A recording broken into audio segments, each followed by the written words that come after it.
Welcome back to Unapologetically Woman.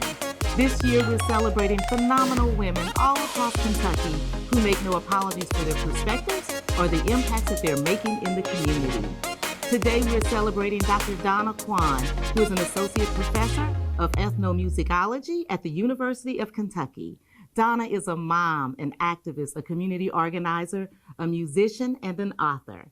Unapologetically Woman, Dr. Donna Kwon, that's you. Welcome to the show. Thank you so much for having me. Okay, let's get this out of the way real quick. Ethnomusicology. Tell us what that is. That's a tough word. Oh my goodness. Yes, this is a big question in our field, but basically it's the study of music but within a cultural context. So instead of just studying the notes, it's all about studying what does the music mean to a group of people.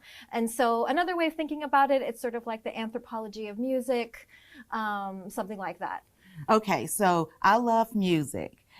And you have to have a love for music if this is what your whole life's work has been. Mm-hmm. What music moves your soul? Oh, that's a really hard one. Mm-hmm. What music moves my soul? I mean, I would say any kind of music that I tend to really like participatory music. So it doesn't necessarily matter what the genre is, but when you see a community coming together and everyone is participating, you know, from the child who is dancing to the musicians who might be clapping along, or there might be like shouts of encouragement happening, and just everybody is there, is engaged. Some people might be dancing, you know, that kind of thing. That's where I just, when you're in the moment like that and it's all happening, everybody feels moved to participate. And it's beautiful. Right. Those are the kinds of situations that I am just really excited. When I witness that, I'm so excited. So how many classes do you teach on music at the University of Kentucky? I would say all my classes are about music. It's pretty much my dream job. I love being here. I teach a combination of ensemble classes, so I can teach some world music ensembles.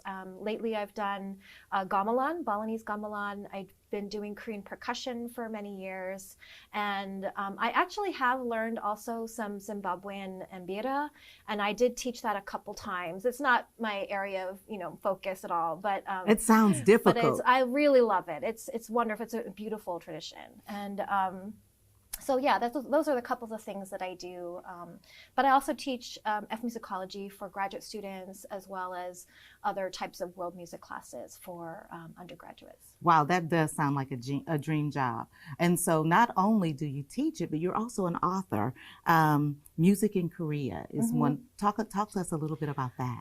Yes, so this is kind of a very accessible book about Korean music, and I think a lot of people, when they think about Korean music, it might just seem just too different or something like that. But so my goal was really to try to highlight what I think makes Korean music very distinctive and maybe different, especially from maybe other East Asian types of music that sometimes are a little bit more visible, like Japanese music or Chinese music. What are some of those things that make it so different? Well, let's see. Well, one thing, the rhythms are really amazing. So they tend not to be like, march like 4/4 type rhythms. They tend to be very triplet based. And sometimes it's very similar to it has a groove to it, like a lilting groove to it. And so similar to the way jazz is swung, it's sort of like a lot of those rhythms and Korean rhythms are like that. And there's also a lot of irregular rhythms like 5/8 and, measures that have like irregular numbers of beats and things like that. And so that in itself, I think a lot of percussionists can get very interested in Korean music. Some of the vocal music styles are amazing too. There's a lot of different vocal timbres. To us about that. So there's one genre called pansori, which is kind of like narrative storytelling, and it's usually traditionally it's performed by one person. So it's kind of like this one person show who has to perform all the different characters and also do the narration. But they use this amazing husky, a kind of almost bluesy, spiritual voice. And I know the first time I heard it, I was just blown away. I fell in love. So it sounds incredible. And so you do a lot of your research in order to get to your book. with North and South Korean music, East Asian and Asian American pop and creative music. Talk a little bit about that and the work that you do in your research. Right. So yeah, another thing about the book was that I really wanted to also put out there that, you know, Korea is not just about South Korea. So a lot of people, when you see the word Korea, like in K-pop or something like that, you just tend to think about South Korea. But I kind of also wanted to include North Korea, because a lot of people, when they say Korea, they don't even think about North Korea hardly, or unless it's like in a political context or something like that.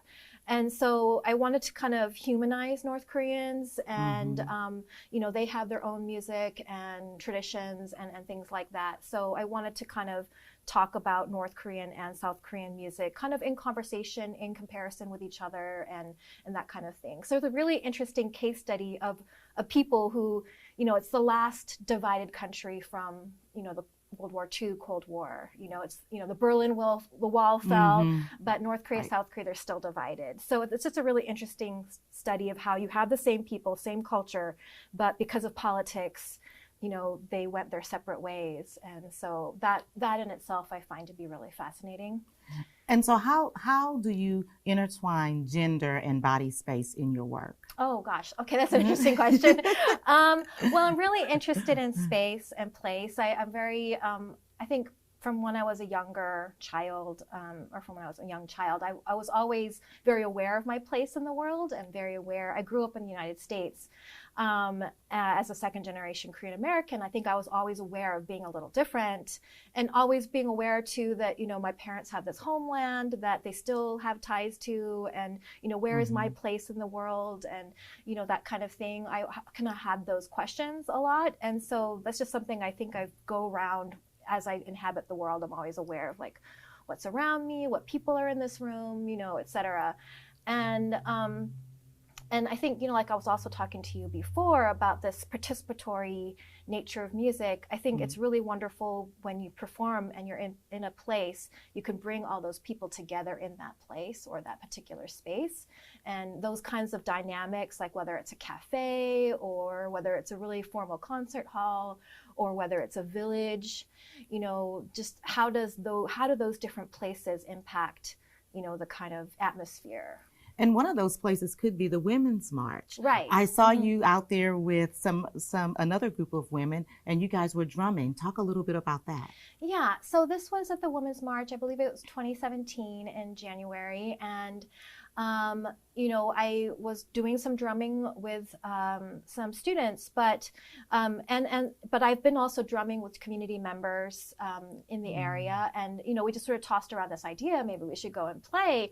And so I just basically, you know, former members, community members, I just said, anybody who wants to come, you know, go ahead, you can join us. I didn't force anybody to do this, of course, and there were a lot of people who were really excited about it, and so we went down, and we had not really practiced very much, but I've had experience playing protests from like the 2000s. I did a lot of them in the San Francisco Bay Area, so I kind of had some experience to draw upon. And so yeah, we just played, and I think we might have been the only drummers there. So I think people really appreciated us being there.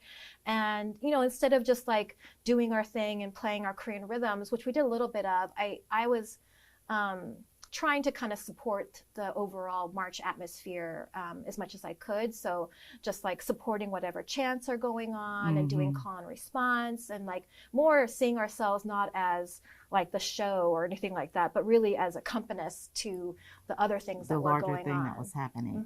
And so why was it important for you to even be at the Women's March in the first place? Why was that important for you? Oh, wow, that's another big question. Well, I think all of us were feeling with the new administration that had taken over that the country was going on the wrong direction, and especially having to do with women's rights and kind of this fear of women's rights being eroded, and that kind of thing, and just general freedoms, whether you're a person of color or LGBTQ or, you know, whatever it might be. I think a lot of people were feeling a little bit threatened, and so I think we were just kind of tapping into that. So over the last, I guess, 15 months, not only were we dealing with COVID, but we were also dealing with the Black Lives Matter movement that was going on. And then more recently, we've been dealing with Asian hate. How has that affected you, or what are your thoughts around that? Yeah, it's been an interesting time. I mean, on the one hand, it's horrible that all this is happening, for sure. And I mean, but I think maybe one thing that's positive that's come out of it, I think, is there's been more awareness. And I think for some people, we're sort of in the Asian American community sort of feel like, oh, finally people are listening. And it's not to say that this stuff has been happening for decades. This is nothing new, right? Yeah, in a way, it's nothing new. It's just that I think what's different maybe now is that it seems to be rising more in sort of national consciousness, and especially here at the University of Kentucky. So it's nice to feel like people are listening a little bit more now. And so, yeah, that's been really wonderful. There's been so many more events. There've been a lot of like listening sessions at campus, a lot of speakers coming in, and that's been really inspiring to hear what others have to say about it as well. So there's a lot, everybody's talking about this. There's a lot of conversations happening. What do you think needs to happen in order for some of this to change? Oh, I'm just loading you up with questions today, Donna. That is a really hard one. What needs to happen? I mean, I think we all just need to be a little more kind to one another. I mean, I know that's a really idealistic question, but I think more people need to connect with each other on a human level and not stay in our bubbles, and, you know, reach across the aisle more, and so that we could have better understanding of each other. And, you know, one thing too that I think is really important is building solidarity between various groups who feel marginalized, or and I think, because I think especially I've experienced this definitely in Kentucky. I think different groups tend to stay in their lanes or in their niches, and I think the more we work together, and that's another thing that I'm seeing a lot more of, and I feel very encouraged about. And so I think building solidarity in a more intentional way, and also just in general, you know, preaching kindness and, you know, being friendly with everyone, you know. That's right. So you mentioned before you came to Kentucky, but it seems like activism has been a part of your life for a long time. What are some other initiatives that you've been a big part of? Yes. So one thing that I'm also really proud to have taken part of is this organization in the San Francisco Bay Area called the Korean Youth Cultural Center. And through them, I was involved. That was probably where I was the most politicized in terms of the cultural work that I was doing. I also worked in the Asian American arts community too, and they did a lot of wonderful work as well. But they did things, you know, like raising awareness for North Korean famine, or people who were suffering in North Korea and things like that. Just working towards peace on the Korean Peninsula. So things that are more specific to like South Korean issues or North Korean issues. But also the other things that came up as well, like supporting immigrants in general. Also doing anti-war protests during the Iraq War. We participated in that. So you've been busy in all kinds of things. Talk to me about the No Grad Tax initiative that you've been working on. Right. So yeah, that's really been important for our graduate students. So in general, I try to do as much as I can to support graduate student advocacy. And I think there was a point where they were threatening to tax graduate earnings and grants and fellowships and things like that. Oh. And so, which is, yeah, really unfair. Yeah, no. I mean, they already do not make, you know, even a living wage. So to tax that just seemed ridiculous to me. So you did a letter writing campaign to senators, and, you know, just to make sure that you were raising awareness that, hey, this can't happen. This is not fair. Right, exactly. But in your free time, you're a mom. How does all of your life, your music and your activism, how does all of that influence you as a mom, or vice versa?